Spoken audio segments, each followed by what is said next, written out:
7 specific ways that the US school system functions like a subtle form of indoctrination that I didn't even notice until I moved to the UK. Number 1, the Pledge of Allegiance. This is a big one whenever I talk to British people.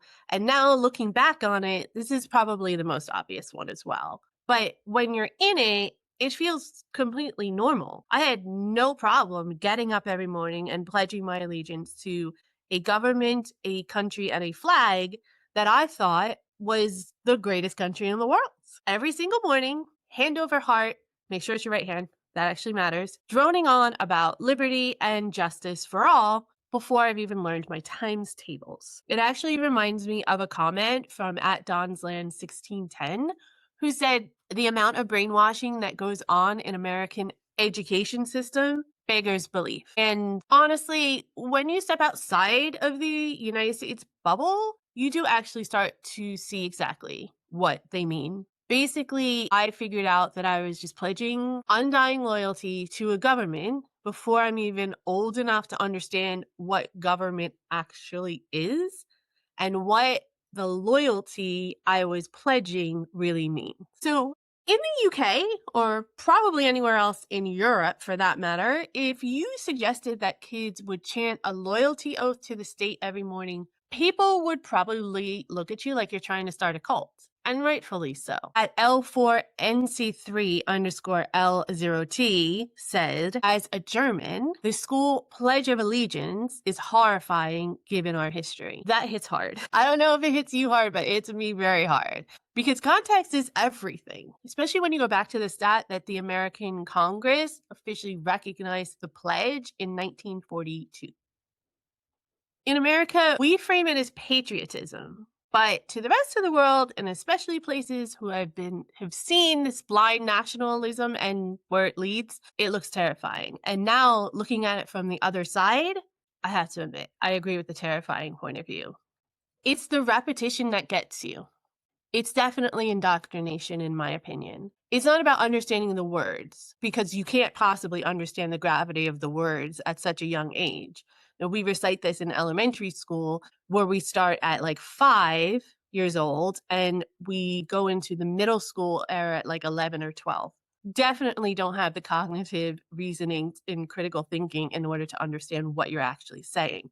But it is a ritual that we have to perform every single morning in American schools. I mean, you're 5 years old, you literally just started school, regular school, and you don't even know what the word republic means, and yet you're sitting here saying that you know what indivisible is and that you'll protect against dividing America. I mean, just say it. It doesn't make any sense, but still, we say it every single day. Chris Lynch, also from my previous video, put it very perfectly in the comments, describing the pledge as, quote, like a punch in the face, young adult chanting a cult motto. We have to be fair.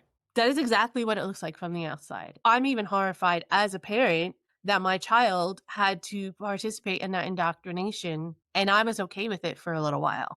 Now, if you do not want your child to participate in the Pledge of Allegiance because of religious reasons, because there is a line that says under God in there, then you are allowed to petition the principal and the school board in order to have your child exempt from saying it. But you are still obligated to stand up and show respect. And if you are somebody who is opted out due to religious reasons, you're an outcast if you don't do it. You're the problem. There's something wrong with you. And I remember kids getting sent to the principal's office in my school day for sitting it out. That doesn't make any sense. Eventually, by the time I realized what was happening with my child, I got to the point where I told my child, you can stand up if you want to, you can sit down if you want to, we'll deal with whatever the consequences are. And I think she ended up opting for standing up and just not reciting it. But think about it, either way, you're still standing up and listening to it every single day, even if you're not openly repeating it.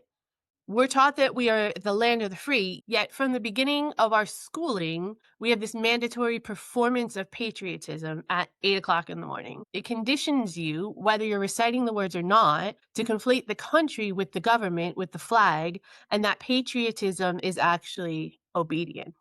The next way I feel like United States schools indoctrinate us is the we want it alone history revision. This is primarily about World War II, but it goes to the greatest country in the world, synopsis that they want to push down everybody's throat throughout their life. Basically, if you go through the American school system, you leave believing that the war started in 1941 when Pearl Harbor was bombed and ended because America swooped in and saved the day as if they're like Superman for the world. The narrative is Europe was falling apart. The United States arrived. We beat the Nazis. We beat Japan. And everyone else just kind of supported us. And that is a blatant lie. It's genuinely embarrassing at this point in my life when I look back on it and how little Americans actually know about what happened during World War II, especially before America entered the war. At Mel Whiteside 9369 shared a story about a U.S. serviceman who thought only Omaha and Utah beaches existed on D-Day. He literally had no idea that the British and Canadians were even there. That's a failure of education.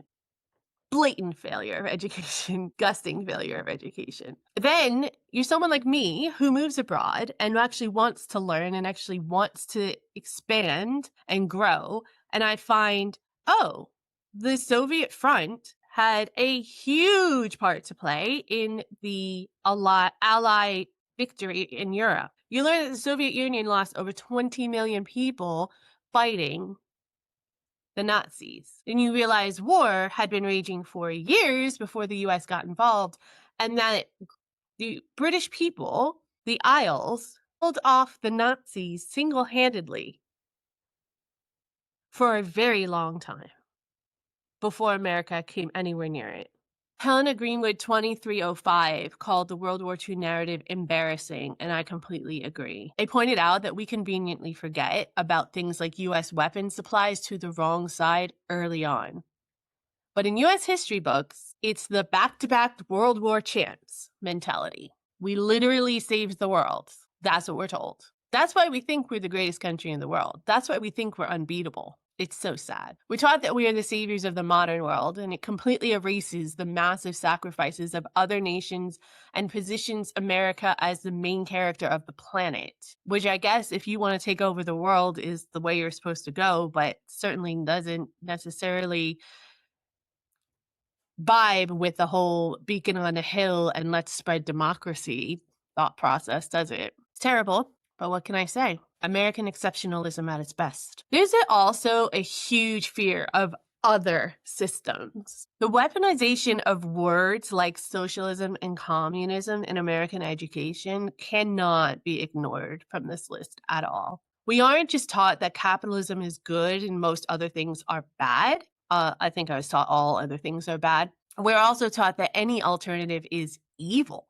There's no nuance. There's no support really for that. There's no actual substantive discussion of facts or the good and bad of any system. In U.S. civics and history, socialism isn't presented as an economic theory or with the pros and cons. It's presented as some kind of slippery slope into a dictatorship or fascism. So when I moved to the UK and saw socialist programs in practice and actually working for the betterment of society, programs like the National Health Service, which, I'll be fair, has its problems, but it's a socialist concept and it does work. And when I saw this, I realized that the world hadn't ended and that the British system somehow embracing these socialist concepts actually made its people more free than I was in America, because they didn't have to worry about dying because they didn't have the money to pay for healthcare. But in the US school system, we're inoculated against these ideas at a very early age. We're taught to fear anything that looks like collective care. The idea of the government should actually help people is framed almost as a threat to your liberty, and it limits your ability to even imagine a different way of running a society other than American capitalism. Number 4 is the good guy myth.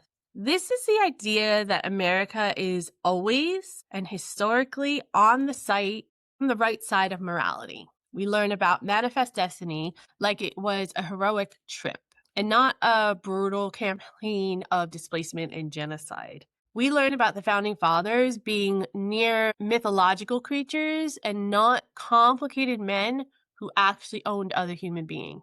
When we do bad things, it's treated like a mistake or an anomaly.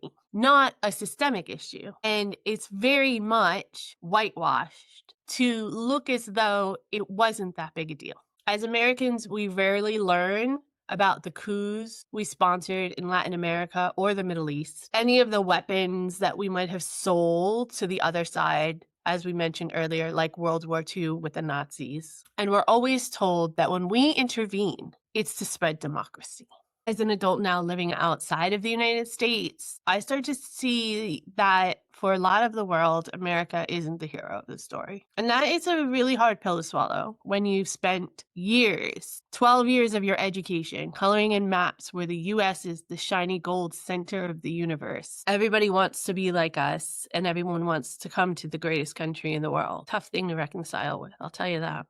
Next, we have that paradox of freedom. This one is a funny one. I don't know if it's funny, haha, maybe funny ironic, or funny, I don't know. You guys can tell me in the comments, but I can tell you that Americans are told constantly that we are the freest people on earth, the land of the free, home of the brave. It's in our national anthem. It's in almost every poem or song about America. Is definitely included in almost every Hollywood movie about how America saves the world. And yet, our schools are some of the most restrictive environments imaginable. You have to ask permission to use the bathroom.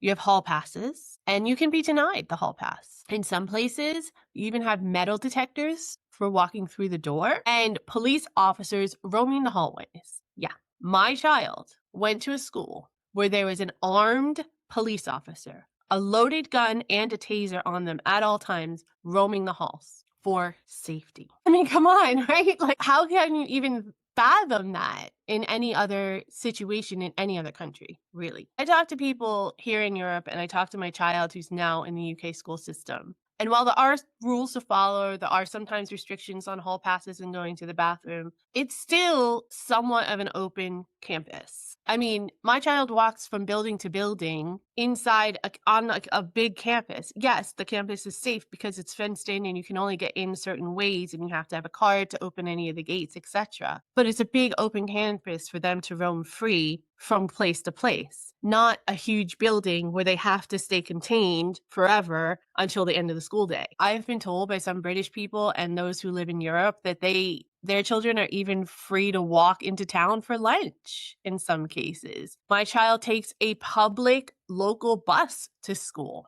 and doesn't have to worry about making a specific school bus time, 6 o'clock in the morning before they've barely woken up. In the US, we are treated like potential inmates, all while being lectured about how much freedom we have compared to the rest of the world. It just doesn't make any sense when you break it down. It creates this cognitive dissonance where you believe you're free, even while you're being strictly controlled. And then you start to develop this thought about the rest of the world, was like, well, if I'm not really feeling that free here, but this is the freest place on earth, everywhere else must be positively awful, which is just not the case. Another thing that we tend to learn in our US education is that we basically are groomed to become obsessed with competition, where everything in the United States schools is a competition. Who has the highest GPA? Who got the best score on this test? Who is valedictorian? Who gets the scholarship? Who got student of the month on their parents' bumper sticker or whatever BS crap that is? Basically, we're taught that education is a zero-sum game. You have to win. You can't fail. You're either a winner or a loser. There's no in between. There's no real development of the student into a functioning adult with variances, with different perspectives on life, to develop that critical thinking skill at all. It mirrors that hyper-capitalist society that we live in America. We aren't taught to collaborate or help and lift each other up. We're taught to outcompete our neighbors for limited spots in universities. It breeds intense individualism, which is basically what most of us live as under the American flag. You start to view your peers as rivals on every level and every aspect, not just competing for jobs, but everything. And we start to forget that they're actually community members and we should be working together to build a better community, whether it be at school, whether it be at our neighborhood, whether it be at our jobs. Really, we should be working together. Collaboration should be a given, but in America, it's not. It's frowned upon. And you take that mindset with you into adulthood. And it just starts becoming exhausting because you just don't feel like you have anybody on your side, anyone helping you, and you're doing everything alone all the time. And that there's something inherently wrong with you, or you're weak in some way if you have to ask for help, especially if you have to ask for help from your government. And finally, when you talk about United States school systems, you have to talk about the geographic bubble that we are in. We learn United States geography with intense detail. I mean, we learn all our states, we learned capitals of each state, we learn where they are, how they became a state, what times of, when on the timeline they became a state.